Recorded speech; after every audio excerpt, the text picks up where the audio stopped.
Good morning all student. देखिए ये class 10 math का ये पार्ट 3 है। इसके पहले आपको बताया गया था कि यनवा पद के बारे में बताया गया था आपको, यानी कि यनवा पद का फार्मूला होता है N is equal to A plus N minus 1 into D. अब आप लोग उदाहरण का सारा क्वेश्चन लगा चुके होंगे। जो भी क्वेश्चन आपका फंसा होगा उसमें आप कमेंट बॉक्स में मैसेज कीजिए, उसका हल आपको जरूर मिलेगा। ठीक, अब देखिए आपको इसके पार्ट में बताया गया था यनवा पद, यानी कि a n is equal to A plus N minus 1 into D. अब देखिए ये अभ्यास यानी कि चैप्टर नंबर 5.2 का क्वेश्चन नंबर 1 दिया हुआ है। इसमें देखिए आपका ए की वैल्यू दे दिया गया है, पहला क्वेश्चन है। फिर डी की वैल्यू दे दिया गया है, एन की वैल्यू दे दिया गया और एन की वैल्यू पूछा जा रहा है आपसे। इसमें कैसे निकालेंगे एन की वैल्यू, यहाँ पे देख लीजिए एन निकालने का फॉर्मूला यहाँ लिखा गया है। देखते हैं इसमें क्या फिलअप होगा। एन की वैल्यू आपसे पूछा जा रहा है, एन की वैल्यू कुछ नहीं पुटअप करेंगे, एन की वैल्यू यहाँ पे छोड़ दीजिए। चलिए अब ए की वैल्यू देखते हैं क्या है। ए की वैल्यू 7 है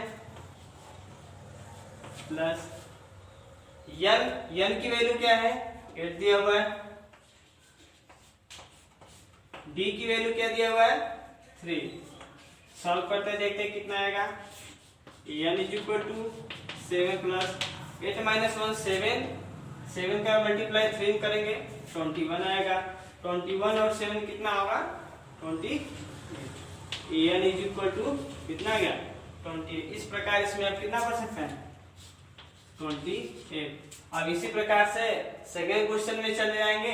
यहाँ पे आपके ए की वैल्यू दे दिया गया है और यहाँ पे डी की वैल्यू नहीं दिया गया है, एन की वैल्यू दिया है, एन की वैल्यू दिया हुआ है। आप यहाँ से इसकी मदद से आप स्मॉल डी की वैल्यू निकाल सकते हैं, तीसरे में स्मॉल ए की वैल्यू, चौथे में एन की वैल्यू और इसी प्रकार पांचवें में एन की वैल्यू आप आसानी से निकाल सकते हैं इसमें से। अब ये था आपका 5.2 का पहला क्वेश्चन।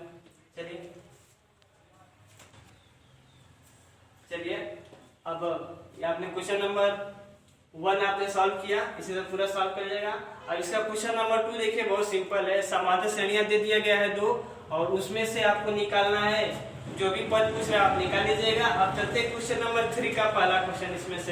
इसमें आपका ये क्वेश्चन जरूर फंसा होगा। अब देखिए इसमें आप सोच रहे हैं कि इसका आपका पहला पद दिया हुआ है, ये आपका तीसरा पद दिया हुआ है, सार्वंतर तो पता ही नहीं है, तो कैसे हम निकालेंगे इसका दूसरा पद। अब देखिए इसका आंसर इसी में छिपा हुआ है। देखिए कैसे निकालेंगे, किसकी वैल्यू दिया हुआ है। ये देखिए ये पहला पद दिया हुआ है जिसको हम स्मॉल ए से रिप्रेजेंट करते हैं, यानी कि आपका ए बराबर आपका दे दिया गया है 2। चलिए दूसरा पद नहीं दिया हुआ है, आपका तीसरा पद दिया हुआ है ना, तीसरा पद यानी कि ए 3 कितना दिया हुआ है 26 दिया हुआ है। अगर आपको डी की वैल्यू पता होती तो आप दूसरा वैल्यू इसके निकाल लेते। अब देखते हैं डी की वैल्यू कैसे निकलेगी। यानी कि देखिए ये आपका कितना दिया हुआ है, तीसरा पद दिया हुआ है 26 और पहला पद दिया हुआ है आपका 2। आपका फार्मूला होता है यनवा पद का N is equal to A plus N minus 1 into D. अब यहाँ पे देखते हैं किसकी वैल्यू पुटअप करेंगे। A3 देखिए यहाँ पे n के स्थान पे क्या है आपका 3, यानी कि n की वैल्यू कितनी आ गई आपकी 3 आ गई। a की वैल्यू कितना दिया हुआ है 2 दिया हुआ है प्लस n की वैल्यू कितना था आपका, देखिए n के स्थान क्या लिखा गया है 3 लिखे हैं, तो n की वैल्यू 3 हो गई -1 इंटू डी। अब देखते हैं ये आपका A3 का मतलब ये हो गया कि तीसरा पद क्या दिया हुआ है, तीसरा पद आपका 26 दिया हुआ है। यहाँ पे हम लिख सकते हैं क्या 26 इज इक्वल टू 2 प्लस इसमें से घटाएंगे तो ये आपका 2D बचेगा। तो ये देखिए +2 इधर जाएगा तो माइनस हो जाएगा, ये आपका बचेगा 24 इक्वल टू 2D। या तो हम इसको ऐसे भी लिख सकते हैं 2D इज इक्वल टू 24। ये आपका 2 का गुणा किया गया, इधर जाएगा तो भाग हो जाएगा, D इज इक्वल टू 12। बताइए D की वैल्यू कितनी मिल गई 12 मिल गई। अब आपको डी की वैल्यू मिल गई और ए की वैल्यू मिल गई। अब इसका अगर ये आपका क्या बोलते हैं दूसरा पद आप आसानी से निकाल सकते हैं। बताइए ए में हम डी को जोड़ देंगे तो दूसरा पद मिल जाएगा नहीं मिल जाएगा।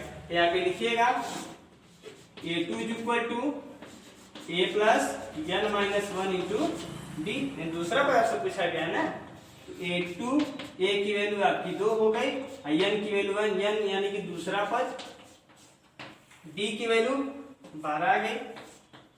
चलिए 2 प्लस 2 में से 1 जाएगा 1 बचेगा, 1 का गुणा 12 करेंगे 12 होगा, 12 2 कितना हो जाएगा 40। देखिए यहाँ पे मिल गया 40। देखिए फिर इसमें हम 12 जोड़ेंगे फिर इतना मिल जाएगा। अगर इसका चौथा पद निकालना पड़ जाता आपको, फिर इसमें 12 जोड़ देते इसका अगला पद मिल जाता, फिर 12 जोड़ देते तो इसका अगला पद मिल जाता। इसी प्रकार करते करते जितना भी पूछेगा आपसे आप आसानी से निकाल लीजिएगा। अब देखिए बहुत लोगों को इसमें से ये नहीं समझ में आ रहा कि दूसरा क्वेश्चन कैसे आएगा। ठीक, दूसरा क्वेश्चन में क्योंकि आपको इसलिए नहीं समझ में आ रहा होगा क्योंकि दूसरा क्वेश्चन में पहला पद दिया ही नहीं, तो पहला इसमें तो आपको निकालना पड़ेगा, पहला पद निकालना पड़ेगा और सार्वंतर निकालना पड़ेगा, तब जाकर ये आपका मिलेगा पहला पद और तीसरा पद मिलेगा। अब देखते हैं ये कैसे निकालते हैं। ठीक,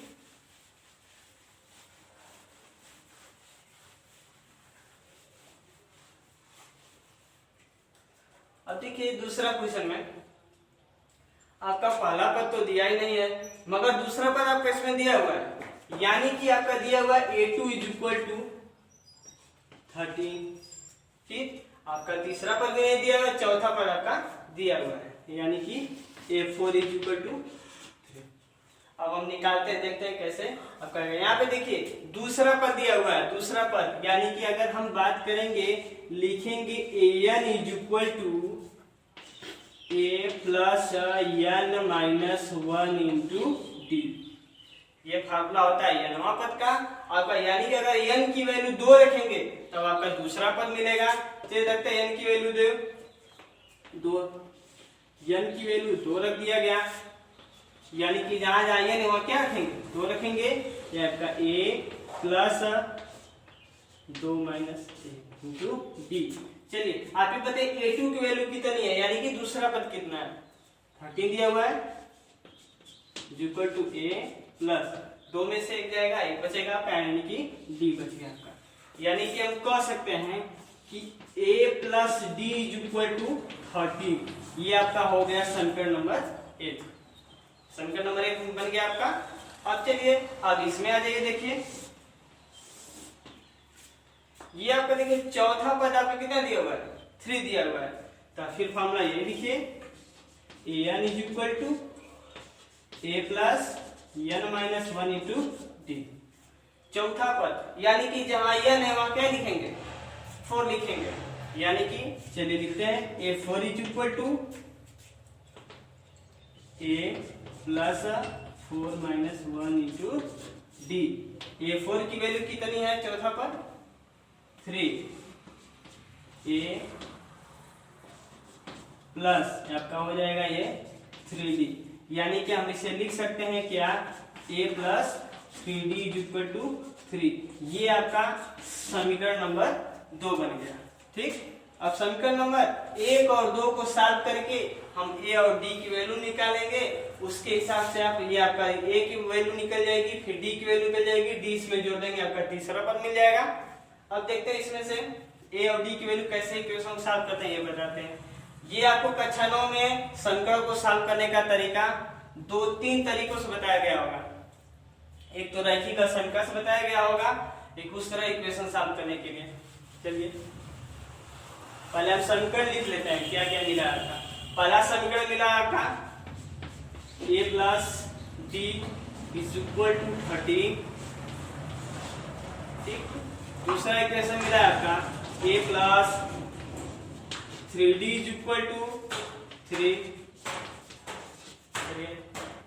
अब इक्वेशन देखिए क्या करेंगे आगे। इसमें क्या करते हैं समीकरण 1 में से समीकरण 2 को घटाने पे लिखेगा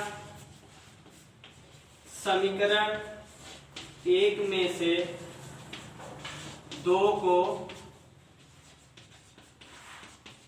घटाने पर समीकरण 1 में से, यानी कि a plus b is equal to 13, फिर a plus 3d is equal to 3।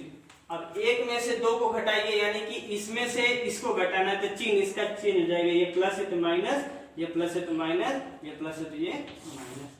चलिए बताइए, ये प्लस है, ये माइनस, इससे कट जाएगा। चलिए बताइए कि d में से 3d जाएगा तो कितना बचेगा? एक d में से 3d को निकालेंगे तो कितना बचेगा? -2d बचेगा, इज इक्वल टू 13 में से 3 निकाल दीजिए, 10 बच गया। चलिए यहाँ पे d इज इक्वल टू कितना आ जाएगा? 10/-2 इज इक्वल टू कितना बच गया आपका? -5। d की वैल्यू मिल गई, कितने मिल गई?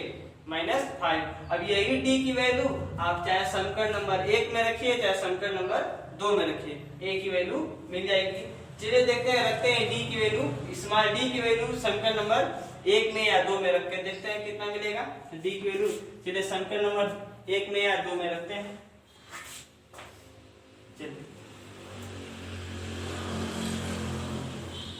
d की वैल्यू -5 आएगी, d की वैल्यू -5 मिली, यहाँ पे हम लिख ले रहे हैं, यहाँ पे रख देते हैं d की value -5। a plus 13 plus minus minus हो जाएगा, इज इक्वल टू 13, माइनस हो जाएगा तो प्लस हो जाएगा, a इज इक्वल टू 18। अब देखिए आपका a की भी वैल्यू मिल गई और d की भी वैल्यू मिल गई -5, यानी कि a की वैल्यू क्या मिल गई आपकी? 18 मिल गई। चलिए अब 18 में से देखिए 5 घटाया गया तो कितना बचा है? 13। फिर इसमें से 5 घटाएंगे तो कितना बचेगा? बताइए कितना बचेगा? ये 5 घटाएंगे तो 8 बचेगा। फिर 8 में से 5 घटा जाएगा, देखिए 3 बचा है, यानी कि आपका चौथा पद क्या मिल जाएगा? 8 मिल जाएगा। पहला पद आपका मिल गया, यानी कि चौथा पद चाहिए आपको। देखिए चौथा पद कैसे निकालेंगे? ऐसे निकालिएगा,